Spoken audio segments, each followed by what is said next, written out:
My name is Jeannie Morris, and my business analytics team has been researching Dick's Sporting Goods.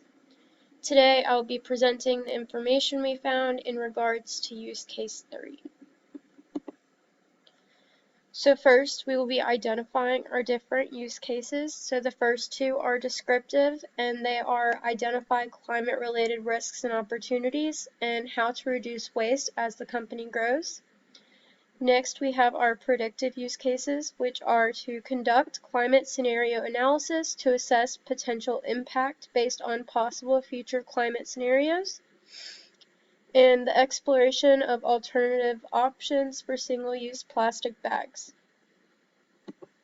Lastly, we have our prescriptive use cases, which are incentives to customers for sustainable choices and improved climate management processes. Now we will be brainstorming different data sources. So potential internal structured data that we found would be reward program effectiveness, the amount of waste produced by store and region, and internal transaction data.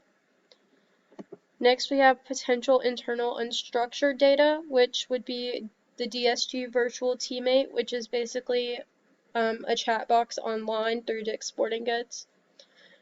Current vendor agreement portal, and corporate email or social media. And all of these are things that we do not have access to. Lastly, we have the potential external data sources, which would include EPA.gov, Kaggle, Statista, and NSGA, the National Sporting Goods Association. So here is our data assessment worksheet. On the right-hand side, you will see our key for the different use cases 1 through 6. And in our data assessment worksheet, we have identified different data sources that we have found and then linked them up with different use cases and determined how useful they might be. So as you can see, for personal plastic waste, we determined that it would be very useful for how to reduce waste as the company grows and for the exploration of alternative options for single-use plastic bags. And it might be useful for incentives to customers for sustainable choices, and the list goes on. Next, we have our prioritization matrix, which uses the same key, only in this matrix it is color-coded. So as you can see, use case 1, we thought that the implementation feasibility and the business value were both high. For all of these, the business value is pretty high because they were taken directly from the Dick's Sporting Goods playbook.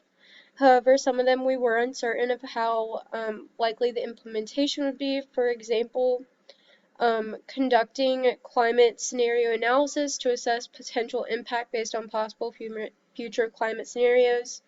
We do recognize that Dick's Sporting Goods does value this, however, we're unsure of how well this can be implemented, along with improved climate management processes. Again, we're just not as sure about the implementation of this. Here we have our big data strategy document. So at the top we have our business strategy, which is protecting home court, and our initiative is assessing our environmental footprint as stewards of the planet. Our key entities and desired outcomes would be eliminating single-use point-of-sale plastic bags in all stores by 2025 and reducing greenhouse gas emissions of Dick's operations by 30% by the year 2020 versus the 2016 baseline. Then we have our key decisions. What impact does past, current, and future operations have on climate? How can we lower our footprint, and what incentives will inspire customer commitment while encouraging loyalty to the company? And then we have our use cases, which we talked about at the beginning of this presentation, our descriptive analysis, which is identifying climate-related risks and opportunities and how to reduce waste as the company grows. Our predictive analysis, which is conduct climate scenario analysis to assess potential impact based on possible future climate scenarios. and the exploration of alternative options for single-use plastic bags. And then we have our prescriptive analysis, which is incentives to customers for sustainable choices and improved climate management processes. And lastly, we have our data sources. As of right now, we have only primarily been using EPA.gov and Kaggle, but we hope to find more data sources in the future. I hope this presentation was helpful, and I hope you have a great day.